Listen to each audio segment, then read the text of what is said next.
Me llamo Catherine Camus. Soy la hija de Albert Camus. No poseo la verdad absoluta sobre él. En cambio, estoy segura de que nadie lo quiere tanto como yo. Hola, mamá. Hola de nuevo. Hola de nuevo. Tú eres la hija de Albert Camus, escritor francés. Estamos aquí para tener una conversación íntima sobre tu padre y mi abuelo, sobre el escritor que era, sobre el hombre que era, sobre el niño que fue y sobre sus pensamientos. La primera cuestión que me surge es algo que me conmueve mucho. La infancia de Albert Camus, vista desde la perspectiva del hombre y el escritor en el que se convirtió, puesto que recibió un reconocimiento, el Premio Nobel de Literatura, y con los años se convirtió en un referente mundial. Todo eso visto desde su infancia en Argel. Es una idea que forma parte de nosotras y que me conmueve. Por eso me encantaría que me hablases de esa infancia en Argel. Vivían en condiciones muy precarias. No sabían si tendrían comida para el día siguiente. Conocí a mi abuela, a su madre. Mi abuela no sabía ni leer ni escribir. De hecho, en esa casa nadie sabía leer. Nadie sabía leer ni escribir. Mi abuela era sorda, pero era todo luz. Y durante toda mi vida, ella ha sido la mujer a la que más he admirado del mundo. Porque no tenía maldad. Y hacía todos los días lo que quería, con un anonimato perfecto. Y eso, aún hoy en día, no es algo frecuente. Para ti, esa madre, ¿dirías que tuvo una gran importancia para el ser en el que él se convirtió? ¿El escritor en el que se convirtió? Él no diría que es un referente. Decía que no era ningún maestro. La abuela, su madre, decía siempre: Albert tiene buena cabeza. Yo siempre he defendido a mi abuela porque era un ser admirable. Se nota creo que se nota en el abuelo esa admiración por su madre. Sí. Y es conmovedor oírte hablar de ella. Y su amor. Y su amor infinito, sí. Él la quería. En cualquier caso, y en los coloquios universitarios de Francia, muchas veces me he puesto en pie para decir que mi abuela era analfabeta, pero era inteligente. No era tonta, no sabía leer. Eso era todo. Por ejemplo, la abuela no tenía ni idea de geografía. No sabía dónde estaba Francia. La guerra de Argelia duró mucho tiempo y un día le dijo: Mamá, ¿no quieres venir a Francia? Y ella le respondió: No, Francia está bien, pero allí no hay árabes.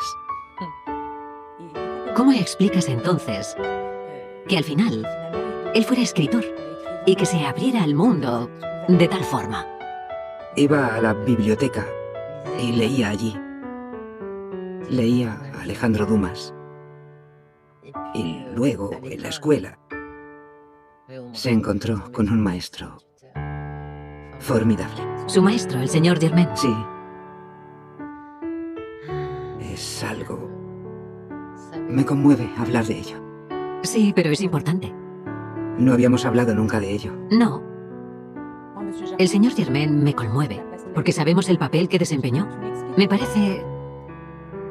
encantaría que me explicases cómo acabó convenciendo, creo... A la abuela. A la abuela. Le dijo, les propuso a 5 muchachos que hicieran un examen para conseguir una beca que les permitiría tener algo de dinero para continuar estudiando la secundaria. Y entre esos 5 chavales estaba papá. Decía que mi abuela no quería. Él le preguntó por qué. Le dijo que porque no tenían dinero.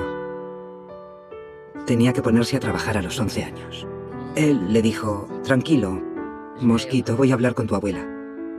Y cuando hablaron, no sé qué le diría a la abuela, pero fue lo único que consiguió convencerla. Porque al final, quien lo educó fue su abuela, en cierto modo. Y de una manera que parecía estricta. Estricta es poco. Sí, porque él, después, luego se quedó con la idea de una educación severa. Y él fue un padre, como se dice hoy en día, más cool. No, él era muy estricto, pero jamás nos pegó. Con papá no se podía mentir. Tenía una decisión física. No decía nada, solo hacía así y tú decías sí. Te hacía responsable. Él era muy responsable. Hacías una tontería, se lo decías y lo reconocías. Hoy en día todo el mundo tiene la libertad en la boca, pero la libertad no es fácil. Mamá, a mí hay algo que me emociona y a menudo me hace llorar. Pensar en el señor Germain, que al final participó en gran medida, diría yo, en lo que fue Albert Camus.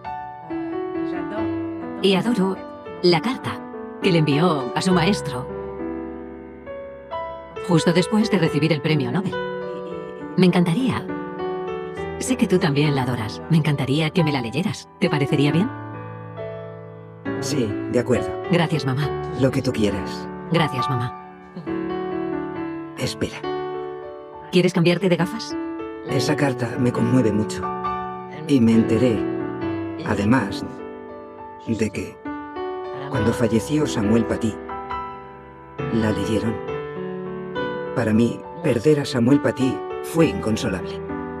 El maestro, el profesor al que mataron en Francia. Asesinado por un checheno. Le decapitó. Bueno, voy a leerla. Permitimos que todo llegase así de lejos. ¡Qué escándalo! Para mí fue como si decapitasen al señor Germain. Fue justo eso. Bueno, la carta dice 19 de noviembre de 1957. Creo que se enteró En otoño. en otoño de que le daban el premio Nobel. Sí, eso es. Querido señor Germain, he dejado que desaparezca un poco el ruido que me rodea últimamente antes de hablarle un poco de todo corazón. Me acaban de ofrecer un gran honor que no había ni buscado ni solicitado. Eso es importante. Muchos. Hay gente que lo solicita. Pero cuando supe la noticia, lo primero en lo que pensé, después de mi madre, fue en usted. Sin usted, sin la mano afectuosa que le tendió al niño pobre que era, sin sus enseñanzas y su ejemplo, no habría ocurrido nada de todo esto. No es que dé demasiada importancia a un honor de este tipo, pero esta es, al menos, una ocasión para decirle lo que usted ha sido y sigue siendo para mí, y para asegurarle que sus esfuerzos, su trabajo y el corazón generoso que le ponía siguen vivos en uno de sus pequeños alumnos, que a pesar de la edad, no ha dejado de ser su alumno agradecido. Le envío un muy fuerte abrazo. Es tan bonita. Ese agradecimiento es muy bonito, muy bonito. ¿Me permites que te lea un pasaje de la respuesta del señor Germain? Era larga, muy bonita también. Pero hay un pasaje que me parece muy bonito. Y me gustaría que me dieras tu opinión sobre él con respecto a la actualidad. Si te parece bien. Actualmente voy a cumplir 77 años, así que tengo una perspectiva un poco crítica. Pero tienes derecho a tener una perspectiva crítica. Te lo leo. Es un breve pasaje de la respuesta del señor Germain. En general, he tenido más suerte con mis otros alumnos, y ahí habla de su hijo, que no quería contactar más con él. Son muchos aquellos a los que vuelvo a encontrarme y que me dicen que conservan un buen recuerdo de mí, a pesar de mi severidad cuando era necesaria. La razón es muy sencilla. Adoraba a mis alumnos, y entre ellos, un poco más a aquellos a los que la vida había dejado en desventaja. Cuando llegaste tú, aún estaba afectado por la guerra, por la amenaza de muerte que durante 5 años había pesado sobre nosotros. Yo había vuelto, pero había otros con menos suerte que habían sucumbido. Vi entre ellos a tristes camaradas que caían y nos confiaban lo que dejaban. Fue pensando en tu padre, querido pequeño, por lo que me interesé por ti, igual que me interesé por los otros huérfanos de guerra. Te quise un poco más por él, todo lo que pude. No tengo más mérito. Me parece que esta respuesta es extraordinaria. Al final, en cierto modo, este hombre también infundió en él el deseo de la generosidad y seguramente la mirada hacia el otro. Claro. Me parece que... Bueno, lo que me gustaría saber es lo que piensas tú respecto a cuando te enteraste de que tu padre recibió esto de su maestro. Bueno, el señor Germain en casa era... Sí, pero ¿qué piensas hoy en día de la importancia que deben tener o que pueden tener los profes? Porque así los llamamos hoy en día. Para los alumnos y sobre todo para ciertos alumnos que tienen más dificultades. Tú tuviste profesores muy buenos. Adoraban a sus niños o a sus adolescentes. Hay gente que lo hace por las vacaciones. Pero es normal. Pero los que adoran a sus niños, a sus alumnos, a sus estudiantes, aportan cosas esenciales en la vida. Porque yo en secundaria tuve profesores maravillosos. Yo era normal como alumna. Todo el mundo ponía a papá en el espejo. Yo aprobaba justita. Pero, al contrario de algunos profesores, me aportaron cosas, pero otras veces nada. Cuando murió papá, volví a clase 3 días después. Pero como no nos habían dicho nada, no sabía qué hacer. Llegué. Yo iba al instituto de Urville y tenía una profesora de historia. Fue la única profesora que tuvo una reacción humana. Pasó lista. La señorita Camille, presente. Me dijo, ¿estás ahí, pequeña? Ven aquí. Me abrazó y me mandó sentarme. Y aquella mujer, que era severa, mayor, en cierto modo, evitó que se convirtiera en algo malo. ¿Entiendes? Así que los profesores, los buenos profesores, son esenciales. Cuando decapitaron a Samuel Paty, que hacía su trabajo con valentía, fue algo inconsolable. ¿Entiendes? Es como si se lo hubieran hecho al señor Germain. Me encantaría hablar de una cosa de la que realmente no hablamos nunca, porque ¿podrías hablarnos de anécdotas así de la vida? De cuando estabas en casa con tu padre. Nunca hemos... Siempre libros. Sí, no me refiero a ese aspecto, sino a aquel del que nunca hablamos. Esto es, su pensamiento, la contribución de su pensamiento, que se encuentra en su obra. ¿Qué me dirías a mí, a tu hija? Para empezar, era muy coherente. Su obra y él se parecen. Eso es algo muy poco común. Pero nos enseñó lo que dice en sus libros. O sea, la mentira, imposible. El horror de la mentira. Y poco a poco lo comprendí. De hecho, las mentiras son letales. Matan la vida. Eso escribió en La Caída. Bueno, no podíamos mentir. Jamás vi a papá mintiendo. Estaba decidido. Estaba el respeto a los demás. Era esencial, nada de jerarquía social. Papá decía, cuando conozcas a una persona buena e inteligente, hay que apreciarla por las dos cosas. Y luego, la libertad. Eso, pero la libertad con responsabilidad. La libertad ella sola está hecha de lentejuelas y confeti. No somos libres. Hay otras personas y tenemos una responsabilidad respecto a cómo usamos esa libertad. Eso es lo más importante. Eso es lo que nos da la libertad, en cierto modo, por así decirlo. Pero hay que ser responsable. No hay libertad sin responsabilidad. Eso nos lo recalcó mucho. Nunca, por ejemplo, cuando me traía libros, papá siempre me preguntaba, ¿qué te ha parecido? Y me escuchaba. Era uno de los pocos adultos que nos escuchaba de verdad. Nos miraba y nos escuchaba.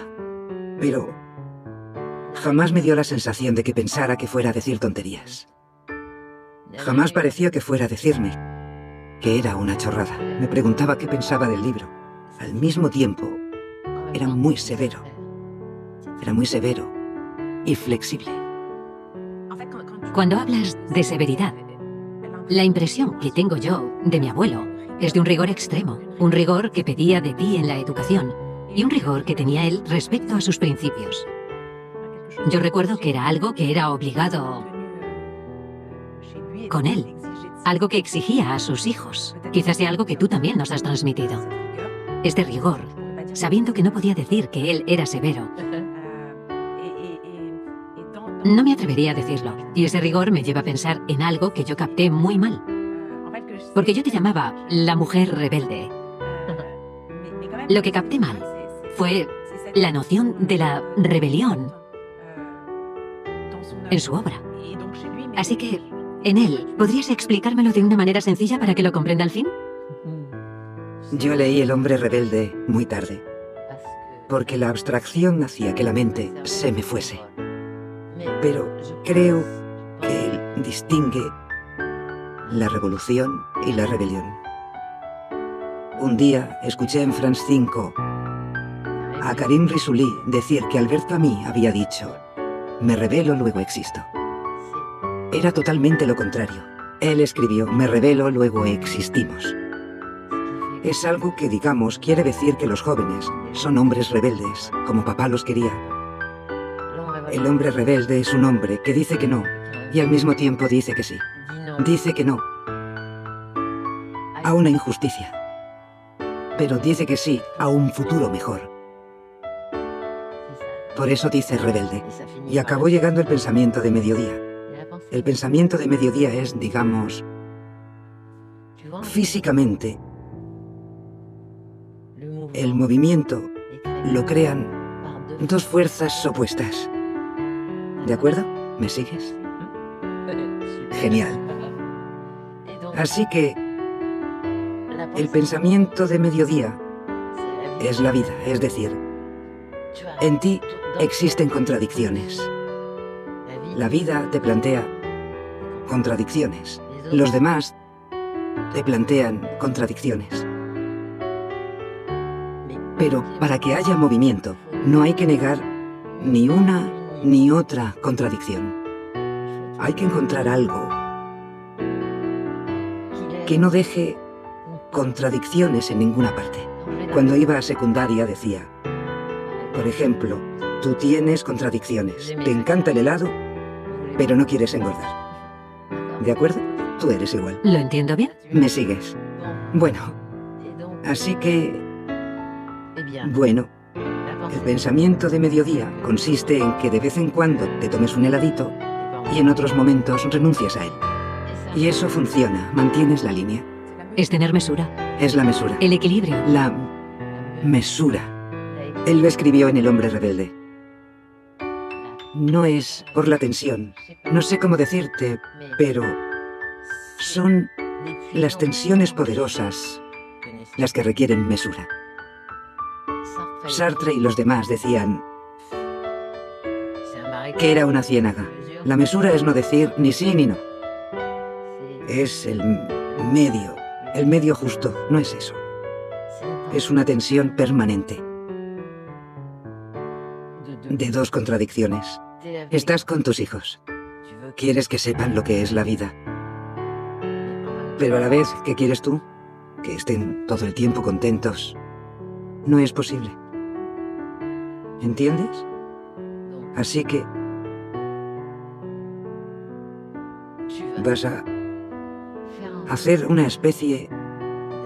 Vas a ser amable, dulce, pero siempre serás un muro para que se apoyen. Mira, pues no. La dificultad de la adolescencia, por ejemplo, es saber cuándo se puede decir que sí y cuándo se puede decir que no. Eso cambia todos los días. Es duro, pero es un pensamiento de mediodía. ¿Y tú crees que es para esa mesura y esa compilación hecha de cierta manera de los dos extremos? Me encanta tu movimiento, ¿lo ves? Me ha inspirado. He comprendido al hombre rebelde. ¿Crees que es dentro de esta mesura donde se puede explicar por fin una cosa que destaca, me parece a mí, de toda la obra de Camus, que es el hecho de que, a la vez, su lucidez de cara al mundo lo desilusiona y al mismo tiempo conserva una esperanza formidable en los hombres, en el futuro, una esperanza por la que lucha, lo que puede parecer contradictorio, pero físicamente. Creo... La desilusión, digamos, no es una palabra que emplearía con papá. Porque con la infancia que tuvo, la tuberculosis a los 17 años, es decir, no jugó más al fútbol. Le encantaba, ya sabes. Quería ser portero internacional. Fue consciente muy pronto. Cuando a los 17 años estás condenado a muerte, vas directo a lo esencial, en mi opinión. Porque siendo pobre como él, en la época, con 17 años, la tuberculosis era mortal. Así que yo no creo... Él tenía una especie de lucidez que lo llevó al mito de Sísifo, al absurdo. Pero él amaba la vida. Y si quieres, él decía que era muy optimista respecto al presente y pesimista respecto al futuro. Pero había veces que creía en el ser humano. ¿Entiendes? Porque lo amaba. Bueno, conocía el sufrimiento de todo ser humano, salvo algunos privilegiados. Creo que el sufrimiento es la cosa que mejor se comparte. Yo conocía gente de todo el mundo, gente que es abierta, tolerante. Papá escribió en alguna parte: la tolerancia no es una flor, sino un favor que se hace al otro. Es justo una constatación de que no soy, de que no conozco la verdad. También decía, si yo fuera parte, si tuviera que afiliarme a un partido político, sería el de la gente que no está segura de tener razón. Es interesante lo que dices. Porque cuando escuchamos palabras de tolerancia, de aquellos que no están seguros de tener razón, me dan ganas de preguntarte a ti, ¿qué hace que hoy en día Camus sea importante en la sociedad? ¿Por qué importa la difusión de su pensamiento? Creo, puedo equivocarme, no soy más que su hija. Tenemos derecho. No es una ciencia, creo que... Papá siempre estuvo a la altura del hombre. Intentó ser un hombre entre los hombres. Ahora bien, haya los progresos técnicos que haya, las máquinas Apple y todo eso, nosotros, los humanos, vamos mucho más despacio, mucho más lento. Seguimos siendo cazadores-recolectores, con instintos que la civilización arregla un poco en ciertos casos, en otros los agrava. Pero seguimos siendo cazadores-recolectores y yo creo que papá habla a la altura del hombre, sin más. Y mientras siga habiendo seres humanos y no robots, papá seguirá vigente. En cierto modo, ¿crees que es mi manera de pensar? Puedo equivocarme. ¿No crees que las sociedades cambian enormemente, evolucionan enormemente, pero el ser humano no cambia? Sí, Simplemente olvida. En cierto modo, olvida ciertos valores, ciertos principios esenciales. Olvida su lado animal al final, en cierto modo para convertirse en una máquina. Leer a Camus permitiría reencontrarse. yo creo que la gente no lo olvida del todo. La sociedad occidental de hoy está llena de egos enormes y a veces uno se pregunta cómo caben por la puerta. Sí, pero yo me refería al olvido de los valores animales. Bueno, sí, pero hay muchachos que matan a otros muchachos. ¿Eso qué es? ¿En qué mundo vivimos? Yo pienso, de todos modos, que los juegos, todos esos juegos malos, los desconectan de la realidad. La realidad es verdad, es animal, pero también es humana. ¿Cómo es capaz un ser humano de hacer ciertas cosas a otro ser humano? Yo creo que hoy en día somos Occidente. Está en decadencia. ¿Qué decadencia?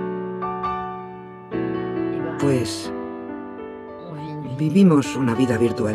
Yo veo a mucha gente en los restaurantes que está con el teléfono, está comiendo con amigos o con su pareja, hombre o mujer. ¿Qué diablos hacen? Entonces, la relación humana se ha distendido. Mira a los niños que cuando llego están con el teléfono y yo digo adiós. Hace 2 o 3 meses que no los veo. Me dicen, abuela, ¿por qué te vas? Pero si no me necesitáis. Me voy. No, ya está, dejo el teléfono. Me voy, ya es muy tarde. ¿Entiendes? Creo que las relaciones humanas pronto ya no existirán. Occidente morirá por ello. Por terminar un poco con este aspecto de la obra, hay algo que me conmueve en especial. Te lo imaginarás. Es la importancia de la justicia en la obra de Camus. Evidentemente, dedicándome a la abogacía es algo que me transmite mucho. Y es cierto que cuando al leer El extranjero, el juicio del extranjero, cosa que debería enseñarse en las escuelas de abogados cuando... ¿Por qué? Porque hay una materia que extraer en la relación entre el abogado y su cliente. Y una lección que extraer de las expectativas de un juez en lo que respecta a las respuestas que son susceptibles de dar los acusados, que es muy interesante. Y una materia que trabajar, creo yo, en las escuelas de abogados, aunque es una opinión, también en las escuelas de magisterio. Me preguntaba ¿en qué se inspiró? ¿Por qué escribió así sobre la justicia en el sentido judicial? Porque creo... Él sabía muy poco de su padre. Con su madre era complicado. Pero ella le había dicho que su padre había estado en la ejecución de Pierrette. Era un tipo que había asesinado, creo, a un campesino y a sus hijos. Las ejecuciones eran públicas en aquella época. Lo juzgan mientras vomita su padre. Al final fue lo único verdaderamente concreto que le influyó de su padre. Y en las libretas dice muy a menudo que sueña cómo lo guillotinan. De hecho, lo que a mí me golpea de un modo u otro por mi trabajo era el ojo que probablemente tendría también cuando fue cronista judicial en sus primeros años como periodista. En el Alger Republicain. En el Alger Republicain. Se notaba que tenía un ojo extremadamente agudizado por lo que presenció en los tribunales. Y eso me lleva a preguntarte, ¿te apetecería hablar de porque es súper importante para él también. El Camille, periodista, con el compromiso y lo que era ser periodista por su forma de ejercer. Bueno, aprendió mucho con aquello, pero empezó y entonces no se hizo una investigación sobre la miseria de Kabylia. Según los franceses, dicen que papá nunca se preocupó por Argelia. A Francia le daba igual completamente lo que ocurría en Argelia en 1937. Allí la injusticia impartida en Kabylia era terrible, terrible. Además, los kabylios seguían martirizados por los argelinos. Hay que saberlo. Y ellos estaban ahí antes. Mi abuelo, mi tatarabuelo materno, era de una tribu nómada bereber judía. ¿De acuerdo? Así que estábamos ahí antes que los árabes.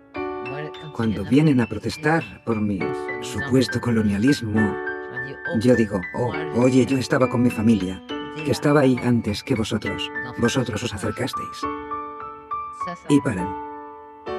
Papá vivía en la miseria de Kabylia. Luego siguió en el Alger Republicain, porque L'Echo d'Alger y L'Echo d'Oran eran periódicos de grandes colonos. Siguió el juicio del jeque El Okbi. Fue para el Alger Republicain antes de 1940. Cuando papá volvió a Argelia para proponer una tregua civil, el jeque El Okbi, que era muy mayor, bueno, para la tregua civil el gobernador general había cedido una gran sala que se retiró en el último momento. Entonces dio su discurso en la Casbah, mientras los ultras gritaban «Muerte a Camille». Pero el jeque El Okbi, que estaba muy enfermo, hizo que lo llevasen en una camilla para escuchar a papá, porque lo había defendido. Pero después cerraron el Alger Republicain, los grandes colonos. Salió Le Soir Republicain. Le Soir Republicain lo censuraron. Y al final papá no pudo encontrar trabajo en Argelia y así fue como se fue a Francia, por haber defendido a la población indígena. Así que cuando te digan que Camille era un colonialista que no sabía nada, tú pasa, ni contestes. Pero luego... Luego fue a Combat. Y un día vi un documental sobre el juicio de Pétain. Papá salía mucho, con los ojos muy claros. Observaba y tomaba nota. Después no escribió mucho cuando dejó Combat.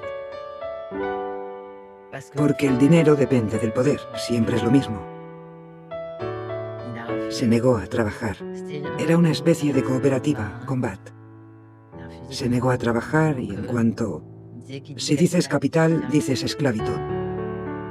No es mentira. Entonces participó un poco en l'Express. Y allí, sobre la justicia, hay un artículo que me encanta, sobre la condena de un sindicalista por haberse negado a darle un apretón de manos a un prefecto que había detenido una huelga brutal. El tipo fue fusilado, condenado, blasfemado. Y papá escribió un artículo hilarante diciendo que su mano era suya y que no quería que se la cortaran por nada del mundo. ¿Porque tenía mucho humor? Cuando había algo divertido, era el único que se reía de la familia, conmigo. Papá era muy divertido. ¿Crees que se puede...? No sé, da esa impresión. Podríamos decir que, como periodista, con la lucidez de la que hablabas antes, denunció las cosas sin preocuparse por lo políticamente correcto. Para mí la corrección política es muy pesada. De hecho, hasta el mismo término es políticamente correcto. ¿Entiendes? Pero no, de todas formas, tocaba la izquierda, la derecha la veía muy a la derecha, muy a la izquierda muy a la derecha. Te digo que no. No partió de nada. Estaba muy solo. Pero... ¿Sería libre? Pues sí.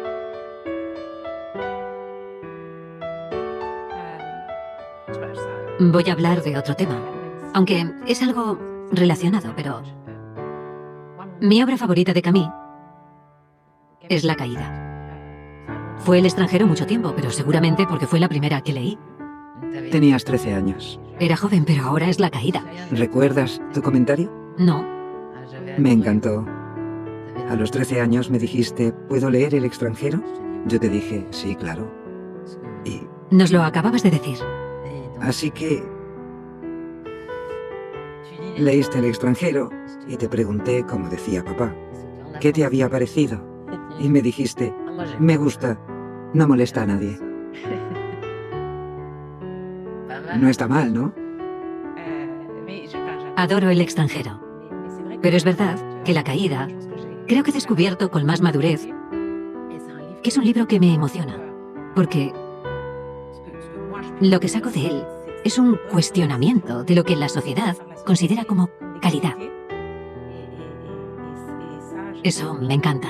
Me encanta la descripción de Clemence y cómo se refiere a sí mismo, al final, cuando ayuda a cruzar a un ciego. Son cosas que me han hablado y que me encantan. Me encanta el discurso.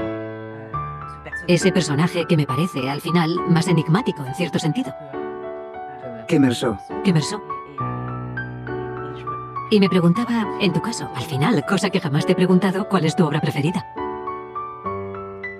Son dos. La caída. Porque... de hecho, cuando papá vivía, leí Calígula.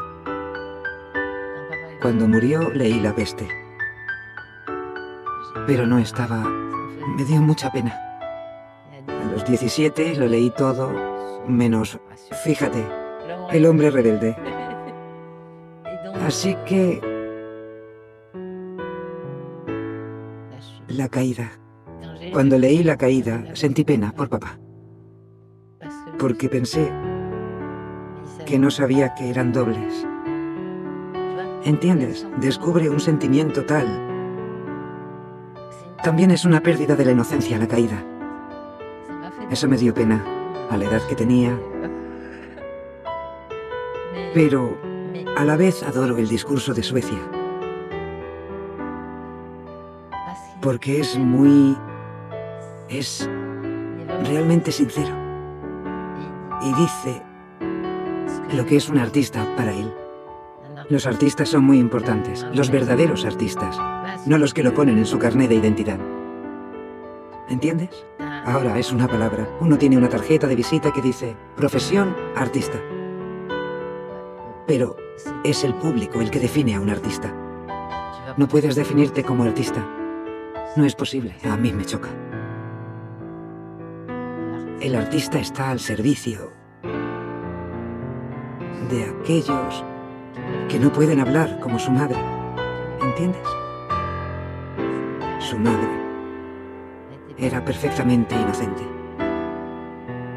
Además, en la libreta amarilla del primer hombre escribió: ay madre, ay cariño, perdona a tu hijo por haber huido del silencio de tu noche. Qué bonito. Yo creo que esa pausa que había entre el ambiente en el que nació y el ambiente intelectual parisino, que es peor hoy en día, pero bueno, antes no estaba mal. Eso lo aisló, es cierto, pero al mismo tiempo lo mantuvo en su realidad de entreguerras. ¿Podrías, solo por gusto, podrías contarme cómo eran las cosas en casa con él? Algo que podamos contarles a nuestros hijos y ellos a los suyos algún día. Recuerdo que un día, en Sorel, en Normandía, donde íbamos de vacaciones todos los meses de julio, fui y le dije, papá, me aburro. Papá, me aburro, me estás molestando. Como seguía aburriéndome, volví y le dije, ya pero me aburro, papá. Se dio la vuelta, me miró y dijo, no puede ser. Y yo le dije que sí, y él no. Solo los imbéciles se aburren. Nunca más me aburrí. Puedo decirte que es cierto. Además, es cierto lo que decía. Le dije, papá, quiero hacer la primera comunión. La misma respuesta, me estás molestando. Estaba trabajando. Entonces le dije, sí, pero quiero hacer la primera comunión. Levantó la cabeza, me miró y dijo, bueno, ¿vas a hacer la comunión porque crees en Dios? ¿O por el vestido y los regalos? No se mentía. Dije, bueno, por el vestido y los regalos. Y él me contestó, ¿te parece divertido? Ahí acabó la cosa, fin. ¿Entiendes? Él no era... Te ponía las responsabilidades delante. Cuando eres muy pequeño, molesta. Pero siempre nos enseñó a decir lo que pensábamos. No podía parecernos bien algo que era una tontería. Luego lo eché muchísimo de menos. Pero al principio pensé en eso. Le tuve rencor. Me dejó en mitad de la nada, con un montón de peligros. Pero no salí tan mal parada. No, saliste muy bien, mamá. Para empezar, os tuve a vosotros. Has transmitido todo eso con mucha ligereza. Te lo agradezco, porque ha sido muy... Era importante que tuviéramos esta conversación. Está bien. Nunca hablaba de Camille porque quería que tuvierais vuestra vida. Pero a veces, cuando te quejabas, yo te decía, si mi padre estuviera aquí, vuestro abuelo os daría una patada que saldrías volando. ¿Te acuerdas? Sí, me acuerdo muy bien. Pero no era todo. Yo no hablaba de Camille. Hablaba de vuestro abuelo. No éramos muy conscientes, creo, de quién era o la importancia que podía tener. No nos inculcaste eso para nada. Bueno, ni se me ocurriría. Pero hoy en día está claro que somos conscientes del impacto que tuvo, que tendrá en nuestras vidas. Es una buena influencia, papá. Sí. Es una buena influencia. De todas las cartas que recibo de todo el mundo, por eso sigo trabajando. Milito. No soy la guardiana del tiempo, pero milito porque sé que hay muchísima gente. Mamá, muchas gracias por este momento, si me permites, que he pasado contigo. Y por aceptar hacerlo, porque sé que no te es fácil. No. Gracias. Gracias a ti, corazón.